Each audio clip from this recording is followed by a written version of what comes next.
Good morning, 11th class. How are you, beta? I hope you will be quite fit and fine. Students, आज हम आपके history के chapter 6 के कुछ important questions को discuss करेंगे और लर्न करने का प्रयास करेंगे। बेटा, फर्स्ट क्वेश्चन क्या है कि पोप कौन था? मध्यकालीन युग में उसकी क्या स्थिति थी, क्या उसकी पोजीशन थी, यानी उसकी इम्पोर्टेंस क्या थी? कि पोप आप जानते हैं चर्च का सर्वोच्च अधिकारी होता है, पहले भी था, आज भी पोप सर्वोच्च धर्मगुरु होता है ईसाइयों का। चर्च क्या होता है? ईसाइयों का पूजा स्थल होता है। वह रोम में निवास करता था। मध्यकाल में उसके हाथों में अनेक शक्तियाँ थी। उसे इस पृथ्वी पर ईश्वर का प्रतिनिधि माना जाता था, एक तरह से गॉड का रिप्रेजेंटेटिव माना जाता था कि ये तो भगवान ने भेज रखा है, इसको तो भगवान का ही रूप है। वह चर्च से संबंधित सभी प्रकार के नियमों को बनाता था। चर्च की समस्त गतिविधियों पर अपना नियंत्रण रखता था। उसका अपना न्यायालय था, यानी एक तरह से कोर्ट का काम भी करता था, जुडिशरी का काम भी करता था, जहाँ वह विवाह, तलाक, वसीयत एवं उत्तराधिकार से संबंधित मुकदमों के निर्णय देता था। यानी सभी पावर उसके हाथ में होती थी। एक तरह से पॉलिटिकल पावर भी उसके हाथ में होती थी, जुडिशियल पावर भी उसके हाथ में होती थी, एग्जीक्यूटिव पावर भी उसके हाथ में होती थी। यहाँ तक कि वो राजा को भी उसके पद से हटा सकता था। राजा भी उसको डिसऑबे करने का साहस नहीं कर सकता था।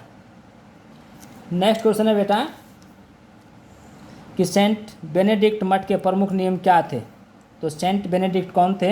ये इटली के महान संत रहे हैं, जिन्होंने एक बुक भी लिखी थी। इन्होंने, इनकी एक हस्तलिखित बुक है।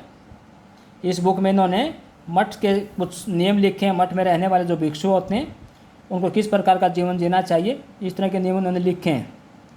तो प्रमुख नियम कौन से हैं? देखिए, प्रत्येक मठवासी विवाह नहीं करवा सकता था, अर्थात उसको अविवाहित ही रहना होता था जो मठ में रहते थे।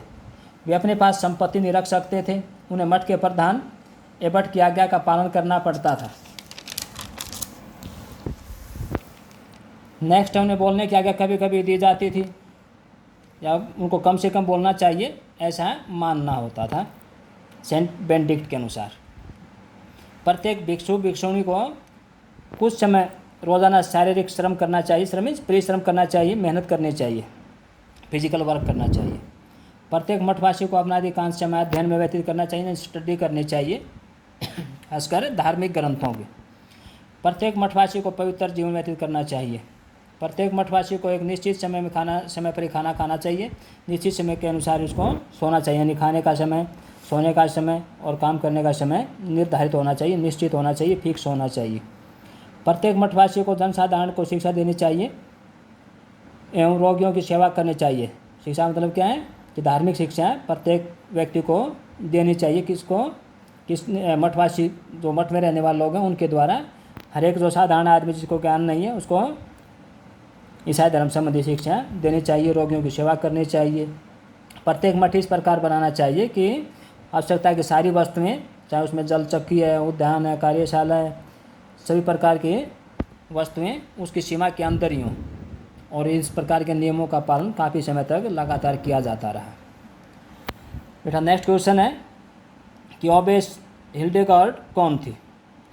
उसने कॉलोनी मठ को लोकप्रिय बनाने में क्या योगदान दिया, क्या उनका कंट्रीब्यूशन रहा? आंसर देखिए बेटा कि ओबेस हिल्डेगार्ड ने कॉलोनी मठ को लोकप्रिय बनाने में उल्लेखनीय योगदान दिया। काफ़ी उनका जो रोल रहा काफ़ी महत्वपूर्ण रहा। उनका जन्म 1098 ईस्वी में जर्मनी के बिंगेन नामक स्थान पर हुआ। कहाँ पर? जर्मनी के बिंगेन नामक स्थान पर। 8 वर्ष की आयु में वह नन बन गई। नन का मतलब होता है साध्वी बन गई। तो चर्च में जो भिक्षुणी होती हैं, दैट आर कॉल्ड नन्स, तो उनको वो नन बन गई 8 वर्ष की आयु में ही। वह बहुत प्रतिभाशाली थी, यानी बहुत टैलेंटेड थी। उन्हें चर्च की प्रार्थनाओं के लिए 77 सामुदायिक गायन लिखे, यानी ऐसे गीत लिखे हैं जिसको हम संस्कृत में श्लोक बोलते हैं। ऐसे ही उन्होंने सामुदायिक गायन लिखे जो कि एक समुदाय के द्वारा यानी एक सभा में गाए जाते हैं। उनके प्रचार कार्य एवं लेखन ने लोगों को के दिलों पर जादुई प्रभाव डाला। यानी लोग उनके प्रचार कार्य से काफ़ी इम्प्रेस्ड थे, काफ़ी प्रभावित थे। उन्हें जर्मनी, फ्रांस और स्विट्जरलैंड में अथक प्रयास किए। उसने स्त्रियों की दशा सुधारने में भी उल्लेखनीय योगदान दिया, यानी महिलाओं की जो पोजीशन थी उसको इम्प्रूव करने में उन्होंने कंट्रीब्यूट किया। 1179 ईस्वी में उनकी मृत्यु हो गई और मृत्यु के समय ईसाई जगत में भारी शोक मनाया गया। तो उनकी मौत ईसाई धर्म के लिए भारी नुकसान माना गया और इसलिए ईसाई जगत में उनकी मौत को एक शौक के तौर पर, एक भारी नुकसान के तौर पर देखा गया। तो स्टूडेंट्स, मैं आशा करता हूँ कि जो क्वेश्चन हमने आज डिस्कस किए, स्टडी किए, शायद आपको वो लर्न हो गए होंगे। आपको ये क्वेश्चन अपनी फेयर नोटबुक में राइट डाउन करने और बहुत सुंदर राइटिंग में अपनी नोटबुक में नोट करने के बाद इनको लर्न करना है। आदरणीय अभिभावकगण से मैं विनती करना चाहूँगा कि वे होमवर्क करने में बच्चों की मदद करें और समय समय पर उनका मार्गदर्शन करते रहें। थैंक यू बेटा, हैव अ नाइस डे।